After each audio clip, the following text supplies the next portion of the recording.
Sédomongbè. Mawulé lo holomi lomi dans zipotwe. Jai fait Sédomongbè. Mawulé flagbedi do Fongbé. To numéro Sédomongbè si agbasa mi dogbe do propo mi ton e no so wenu lobodo kon mi lobodo inu yen si Mawulé no ton do file me lobo kono le bo do lele do ide do eni do to lobo si ko mi ton le yo azanga gbagara yin mi ton do eyi mawo ton yo we toju o mawo de suna toju we e na chenu mi oh mi wa lobora kendo we ma de u do gbe do ma o ton si we ma de jina kendo mi de lo mi kasi ku da zo e lo ko me no so lobo mi no se gbe mi ton loboro poro mo mi bo e no ponu mi yo mi si won me mo nkole ya no oh mi no mi ma dion mi amono mo jangjang yon ji ton oh wajahu Musa, eya we da loto le mewe. Lobo khoa do titon we bo mi do ye mi ton moe. Afa to imi we kokodo ni. E ka de nu binu vila sime. Lobo ena yon pon. Oh, Estelle Chibozo Musa. Eya we no wazo edo aline nu le. Bina konfi. Lobo na to gbe membu no de. Oh, les pointeurs à valider. Et le soka meton yo mi dogbe sedo e na chenu mi. De mi kodon mi gbon mi na kento we ma. Be do do potonji, ba no ira be do amosu.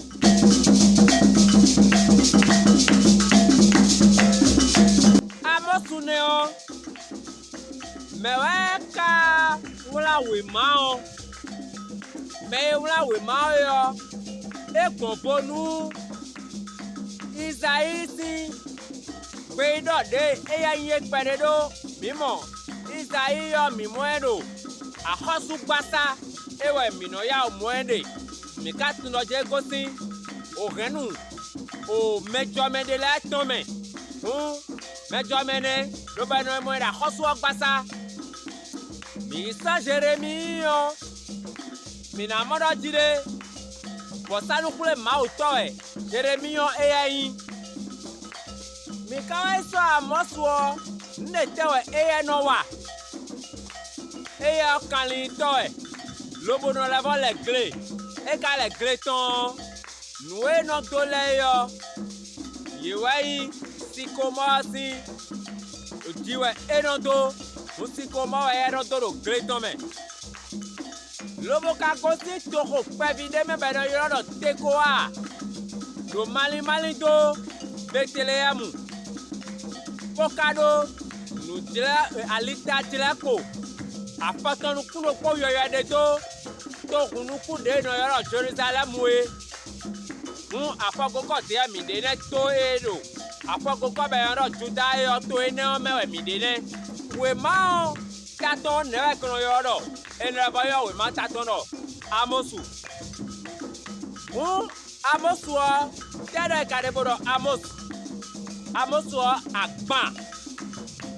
kabi me agban e do de bodo amosu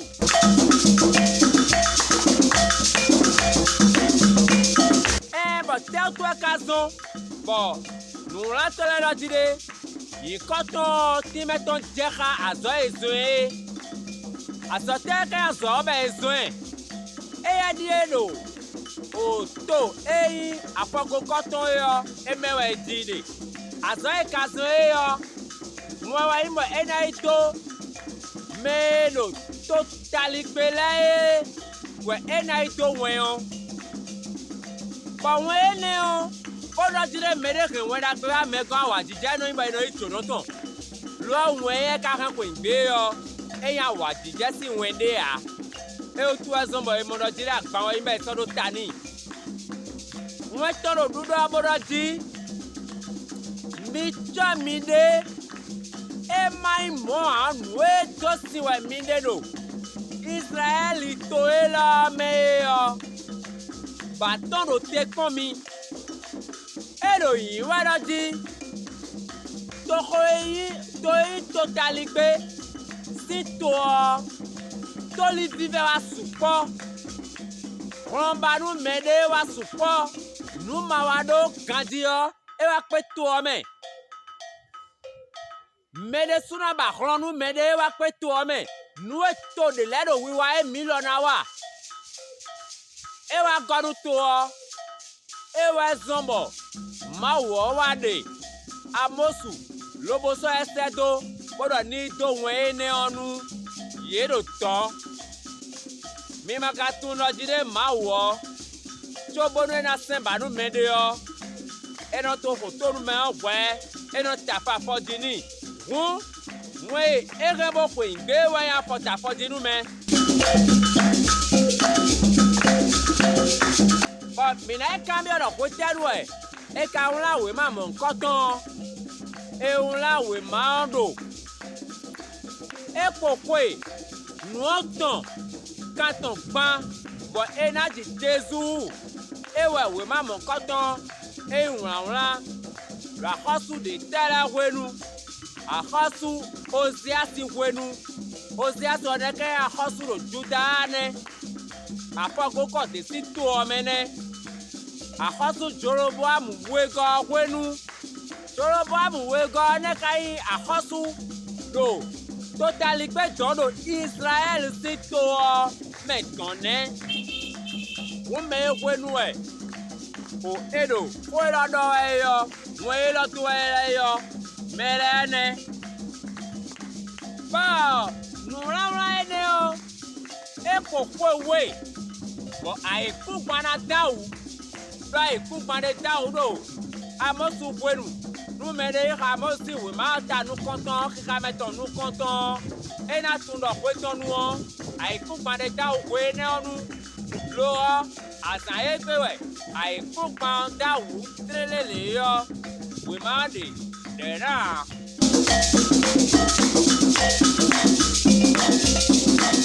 Mina kambi ɔdɔ di kota tɛwɛ ka yi kota da ko eyi we ma amɔsutɔ ye kota da ko wɛ yi wɛ danu mɛ mawu tɔ kpanu kɔnu wa sɔ yi to Israel togun ɔtɔn to ye tɛlɛ ɔ nyɔnu ye koe ɔnu de koeto ye ya fifa de akɔe de amɔ do gbigbɔmɛ ɔ gbɛ itɔnba la o nu eme lɛ le to yi lɛ do wiwa wɛ yɔ ewɛ etɛlɛ ɔ yinɔ wa bɔnunyawuli kaka yi wema amosu ɔtɔn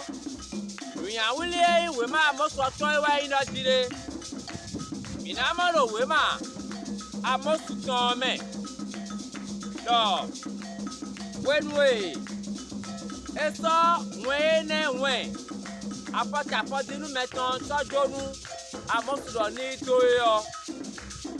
nue lo dzidzɛ lo togun Israel tɔn to totaligbe tɔn me yɔ nulɛ debu yi nu dagbea kɔma wɔ ewa de amosu ɔbɔdɔ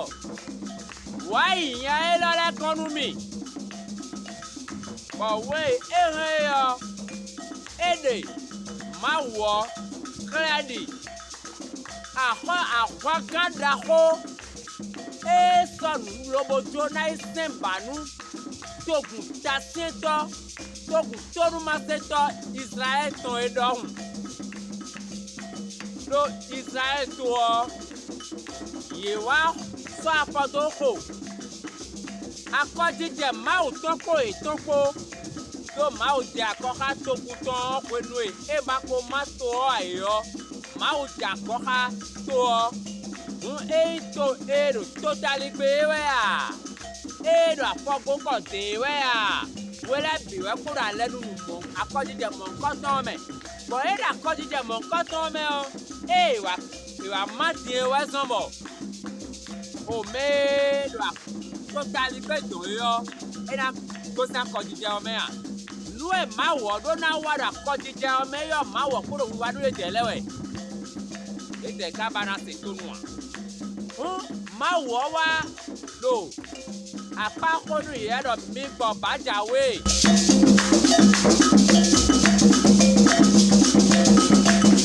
Mawulé kan wa ida dire ye do na leko ese amosu dobonu ena eko tonu ye bo ina leko lobo na levo wa ali eton koko oji nu e maleko mo bo wa o ba e ro tena jewe yo wa taru me ro tena jewe yo amosu dede roko nu ye lo nu e kawe ni o ko besi so monu gbo Pourquoi au moins Amos Jonah Doyo, when the ebo, Evel, when Danume, when Orume, Esti Wewe, Loa Panaka, Amos see with my people don't, a wife for the Fogbe, Nukundu ton de Legi. Mina Cabiodo Merakai better Nukundeji. Hey, we mountain lay. Better no kundeji we mountain lay o. Ye do die. Anamo amosu. Beida mountain. Lomramo osiasi. Hey. O ahosudo so afagoko so inoyoro tudae o. So hey. Bonamo joloboamu. Joloboamu ahosuai. Toto no yaro Israel lo totalité don oto kunuku ton samalie o emewe eyin ahosude mi go se pine o mi na kambi odo newe ka so Jesus khragbando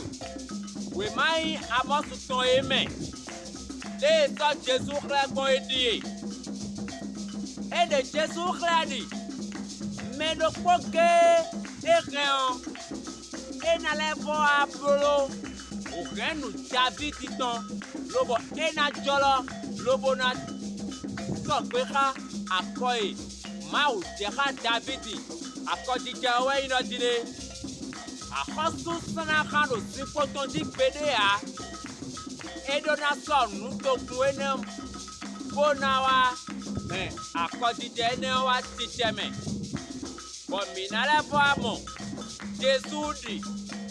meno poke rien ena kwen togun Israël ton gaye bo mi no togun Israël ton mina tun lo di o ple Israël village kwi ton do mi de do fine do we de la nu nizan ko gbe Israël ton mina tun lo de to e totalité kedero mi de me ko de bon la mi no azan Ogbe Israel ton pronto kendo to kuweleu eda koko kote bero Juda to kunukuton Jerusalem we ko edo totalité ko Israel ko to kunukuton Samarie ko we de la no mi no asa Israel bo no ko we ne la bi kle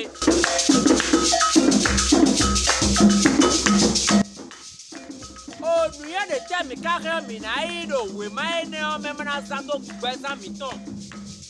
Oh, di taton kabi kwime mako di nuwa yo, nous y a des thèmes carrément na ici mais. Edo yi wada di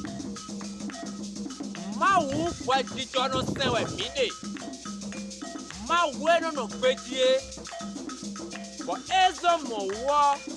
anakoi nu debuni. Anakoya soto wa to da kode konu nuwe wipe kodo ako emi je nuwe da ko jije ne omele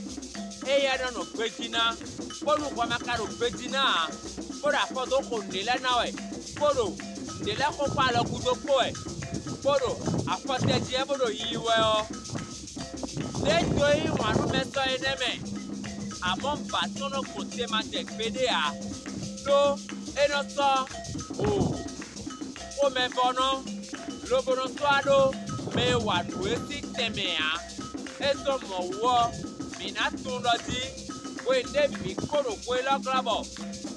poko da pote yo minaya o mwesu ma we ne o lobo na no